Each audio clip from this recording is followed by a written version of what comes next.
Alex stared at the message longer than necessary. There was nothing confusing about it. No ambiguity. No missing information. They knew exactly what they wanted to say. They typed it out. Read it once. Then again. Slower this time.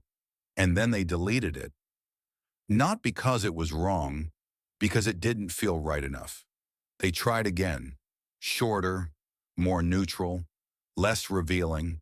They softened the tone, removed anything that might create friction, smoothed it until nothing stood out. Then they sent it. Later that day, in a meeting, there was a moment, a small opening most people wouldn't notice. But Alex did. A single sentence could have changed the direction. They felt it, recognized it, knew exactly what they could say, and didn't. It wouldn't be right to interrupt. It wouldn't be right to push. It wouldn't be right to shift things too far. So they stayed still, and the moment closed. That night, a call they had been thinking about all week. Not urgent, but important. They picked up the phone, held it, waited, then slowly put it back down. It could wait. There was a better time. There was always a better time.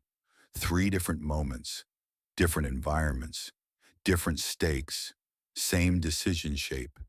Each time it felt right, but each time something became unavailable. You thought it was discipline or integrity. It wasn't entirely. It was repetition stabilizing you. The message you rewrite, the thought you soften, the response you delay, the version of yourself you present, carefully shaped, consistently applied, repeatedly reinforced. It doesn't feel like loss. It feels like accuracy. It feels like becoming more precise, more controlled, more correct. And that's why it continues. Ethics simplifies decisions. That's why it's powerful. It removes uncertainty. You don't have to reconsider every option. You don't have to evaluate every possibility. You already know what the right move is. So when the moment appears, you move toward it faster. At first, there's tension, a sense that other responses are possible, but over time, that tension fades because the same response keeps working, and what works gets repeated, and what gets repeated becomes easier, until eventually, you're not choosing anymore. You're following something already decided. The first time you choose the right response, it costs something. You feel alternatives. You sense what you're not choosing. There's awareness of multiple paths, but the second time, less cost. The third, even less. By the fifth or sixth, almost none. You don't feel like you're choosing anymore. You feel like you're acting correctly. The rule has replaced the decision, and every time you return to it, something else doesn't get chosen, and what isn't chosen doesn't grow. Every behavior that reduces friction becomes easier to repeat. Every repeated behavior becomes easier to access. Over time, accessibility determines what you do. Not all options, just the reinforced ones. This creates a loop. Action to ease to repetition, to stabilization, to easier access. And each cycle does something subtle.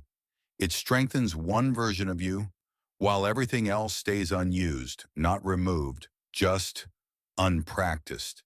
And unpracticed becomes unfamiliar. And unfamiliar doesn't disappear immediately. It lingers for a while, as something you could do, something you once considered, something that still exists, but feels slightly further away than it used to. You notice it in small ways, a thought that appears and then fades faster than expected, a response that comes to mind, but feels less appropriate than before, a version of yourself that feels possible, but less likely. Not because it changed, because you did. The more one version of you is reinforced, the less accessible the others become. Not erased, not removed, just harder to reach. And over time, effort determines access. So what requires effort gets used less, and what gets used less continues to fade, until eventually, you don't notice the distance anymore. You only notice what's easy. Minutes become hours. Hours become days. Small decisions become repeated decisions. Repeated decisions become patterns. Patterns become expectations. And the environment begins to respond.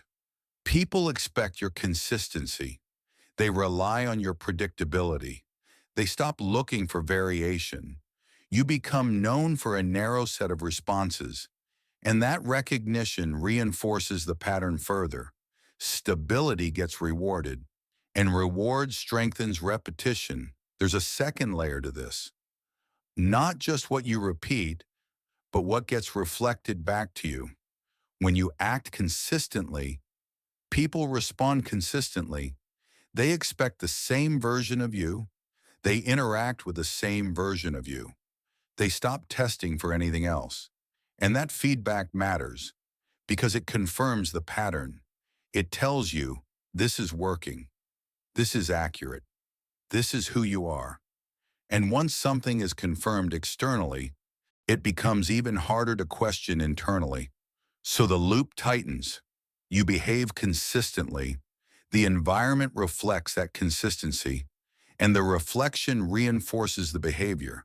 A closed system, stable, predictable, and slightly smaller each time it completes.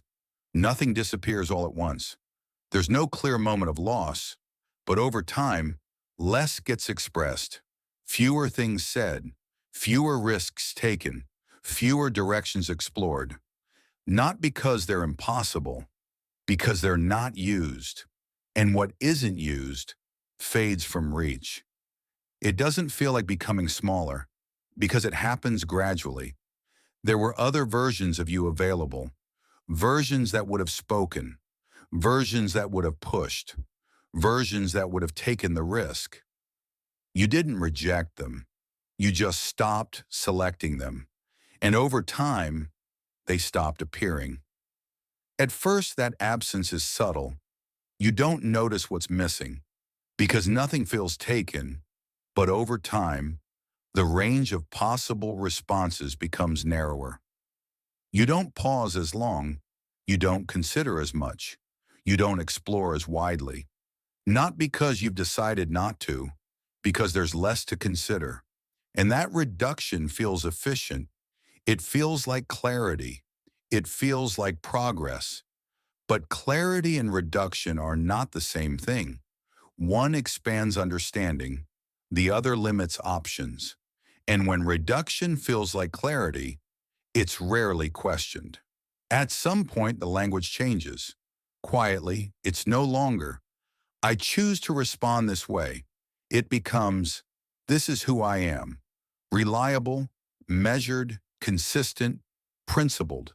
The behavior becomes identity language, and identity protects continuity. Now, changing behavior feels different. It doesn't feel like exploration. It feels like contradiction. And contradiction creates friction again. So you avoid it, not because you're afraid, because it doesn't align. And alignment feels more important than possibility. Ethics didn't just guide your behavior. It selected it repeatedly. It felt right. It narrowed you. There's no collapse, no visible failure. From the outside, you look consistent, reliable, stable. From the inside, it still feels correct. But something has changed. Fewer responses feel natural. Fewer options feel available. Fewer versions of you feel accessible. Not because they disappeared, because they were never reinforced. By this point, the pattern is no longer visible. It doesn't feel like a loop. It feels like identity. There's no sense of repetition, only consistency. No sense of narrowing, only alignment. And because it feels aligned, it feels correct. And because it feels correct, it continues, without resistance, without interruption. Alex stared at another message. Another opening, another moment. They felt the same pause, the same hesitation, and already knew what they would do. Not because they chose it, because it was consistent. It didn't feel like becoming smaller.